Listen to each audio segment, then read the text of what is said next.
यहाँ पे जो क्वाड्रेटिक इक्वेशन चैप्टर है बहुत इंपॉर्टेंट चैप्टर है क्लास 10th के हिसाब से। तो उसमें सबसे पहला जो इंपॉर्टेंट चीज है वो है क्वाड्रेटिक फार्मूला। क्वाड्रेटिक फार्मूला से बेस्ड जो क्वेश्चंस हैं काफी पूछे जाते हैं एग्जाम में, सीबीएसई के बोर्ड एग्जाम में क्लास 10th में। और इस चैप्टर का वेटेज भी बहुत हाई है सीबीएसई बोर्ड एग्जाम में। करीब 10 मार्क का क्वेश्चन आएगा आउट ऑफ 80 मार्क्स जो फाइनल एग्जाम सीबीएसई बोर्ड का बनाया जाएगा। उसमें सबसे पहले जो फार्मूला है क्वाड्रेटिक फार्मूला, इसको यूज करके दो तरह के क्वेश्चंस बनाए जाते हैं। एक क्वेश्चन होता है जिसमें आपको नेचर ऑफ रूट्स निकालना होता है, दूसरा क्वेश्चन होता है जिसमें आपको क्वाड्रेटिक फार्मूला यूज करके आपको रूट्स की वैल्यूज निकालनी होती है। जो क्वाड्रेटिक फार्मूला होता है उसको जनरली मैं ऐसे लिखता हूं -b + -√d/2। इस फार्मूले को हम ऐसे लिख सकते हैं कि d की वैल्यू यहां पे b² - 4ac।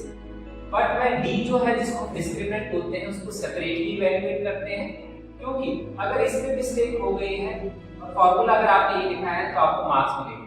और बोर्ड की एग्जाम की तैयारी में ये जरूर ध्यान रखिए कि जो भी क्वेश्चंस हैं जिसमें फार्मूले यूज होते हैं आपको वहां पे फार्मूले लिखने चाहिए, क्योंकि स्टेप बाय स्टेप जब करते हैं तो बोर्ड में जो मार्क्स दिए जाते हैं हर स्टेप के नंबर होते हैं। तो अगर आपको क्वेश्चन में कहीं पे कोई कैलकुलेशन मिस्टेक भी होती है तो एटलीस्ट आपका फार्मूला सही होगा, उस पे आपको पूरे मार्क्स मिल जाएंगे। अब यहाँ पे इसमें a और b और c क्या होते हैं, जो भी क्वाड्रेटिक होती है ax² + bx + c। a होता है x² का कोएफिशिएंट, b होता है x का कोएफिशिएंट, c होता है कांस्टेंट टर्म। और यहाँ पे दिस इज इक्वल टू 0। तो इसमें सबसे पहले डिस्क्रिमिनेंट निकालते हैं b² - 4ac। तो जो नेचर ऑफ रूट्स के क्वेश्चन आते हैं वो डिस्क्रिमिनेंट के साइन के ऊपर डिपेंड करते हैं। तो डिस्क्रिमिनेंट जो है b² - 4ac, अगर वो वैल्यू पॉजिटिव होती है तो हम बोलते हैं टू रियल रूट्स होंगे और डिस्टिंक्ट रूट्स होंगे, दैट इज दिस केस। और अगर यहाँ पे हम बात करते हैं दैट इज d = 0, तो उसके केस में क्या होंगे, टू रियल रूट्स होंगे बट इक्वल रूट्स होंगे। वो इक्वल क्यों होते हैं, क्योंकि अगर डिस्क्रिमिनेंट की वैल्यू 0 होगी तो ये प्लस माइनस वाला पार्ट जो है ये जो रूट्स है इसकी ये वैल्यू 0 हो जाएगी, तो दोनों के दोनों रूट्स आपके -3/2a के बराबर आ जाएंगे। और ये तीसरी चीज होती है d > 0। तो हमें पता है किसी भी स्क्वायर रूट साइन के अंदर जो वैल्यू होती है d कभी भी नेगेटिव नहीं हो सकती, क्योंकि उसका स्क्वायर रूट डिफाइन ही नहीं होता है। इसलिए हम बोलते हैं उसके केस में क्या होंगे, नॉन रियल रूट्स होते हैं या नो रियल रूट्स होते हैं। तो अब हम यहाँ पे इसका एप्लीकेशन देखते हैं किस तरह से क्वेश्चन एग्जाम में बनाए जाते हैं। तो पहला टाइप ऑफ क्वेश्चन जो आता है, आपको क्वाड्रेटिक इक्वेशन दी हुई होती है और आपको उसको सॉल्व करके उसमें आपको नेचर ऑफ रूट्स के बारे में बताना है क्या होगा। तो नेचर ऑफ रूट्स कैसे निकालते हैं, उसके लिए हम डिस्क्रिमिनेंट d की वैल्यू निकालते हैं।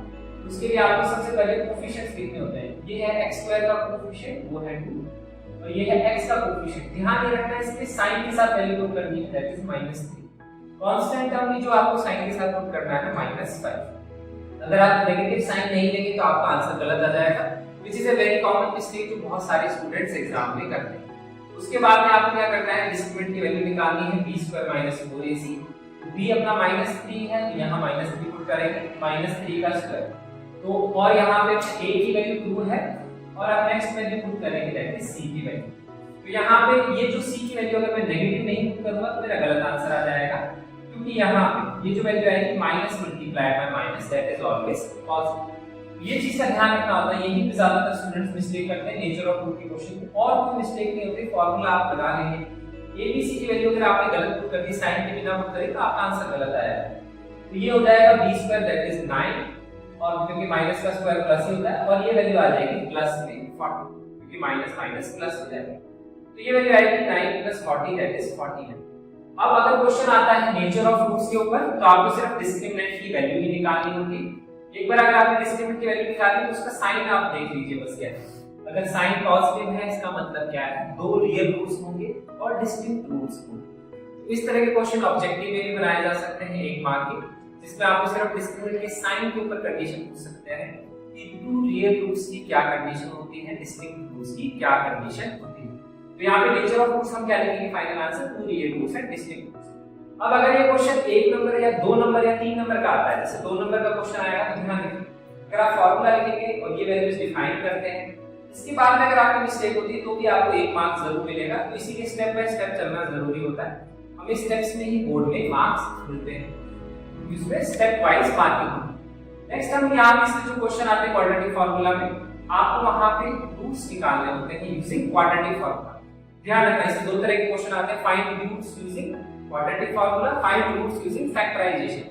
अगर फैक्टराइजेशन की बात करते हैं that is middle term splitting, वो तभी यूज करते थे क्वेश्चन में लिखा है। अगर क्वेश्चन में लिखा है क्वाड्रेटिक फार्मूला यूज करना है तो आपको फार्मूला यूज करना पड़ेगा, नहीं तो आपको मार्क्स नहीं मिलेंगे। तो सबसे पहले आपको हमेशा फार्मूला ही लिखना चाहिए, -b plus root d upon 2 -b minus root d upon 2। ये आपके दोनों रूट्स होते हैं। abc की वैल्यू आपको डिफाइन करनी है, डिस्क्रिमिनेंट भी आपको निकालना है, ये सारे स्टेप्स तो आपको करने हैं। उसके बाद में हम रूट्स निकालते हैं। तो दो रूट्स होते हैं, एक होते हैं -b plus root d upon 2। तो अब ये वैल्यूज मैंने यहां से लिखी है। b की वैल्यू हमारी -3 है, डिस्क्रिमिनेंट 49 है, और a की वैल्यू हमारी 2। इसमें भी साइन इंपॉर्टेंट है, क्योंकि अगर आपने साइन मिस कर दिया यहां पे माइनस, तो ये माइनस माइनस प्लस नहीं होगा, फिर आपका आंसर -3 आएगा, फिर आपका आंसर गलत आ जाएगा। तो यहाँ पे भी साइन का इंपॉर्टेंस है। तो दूसरा रूट अगर आप देखेंगे, ये तो हो गया आपका रूट नंबर 1। दूसरे रूट में क्या डिफरेंस है, सिर्फ यहाँ पे प्लस की जगह माइनस है, -2, बाकी सेम की वैल्यू। उसके बाद में हमें सिर्फ कैलकुलेशन करनी है। तो ये वैल्यू आएगी 3 + 7/4 दैट इज 10/4 दैट इज 5/2। 7 कहां से आया, √49 इज 7।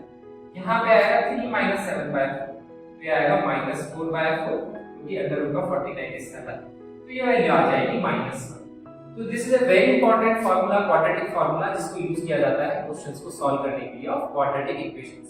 और काफी चांसेस हाई रहते हैं कि इस कॉन्सेप्ट पे बेस्ड सीबीएसई बोर्ड में डेफिनेटली क्वेश्चन आता ही आता है।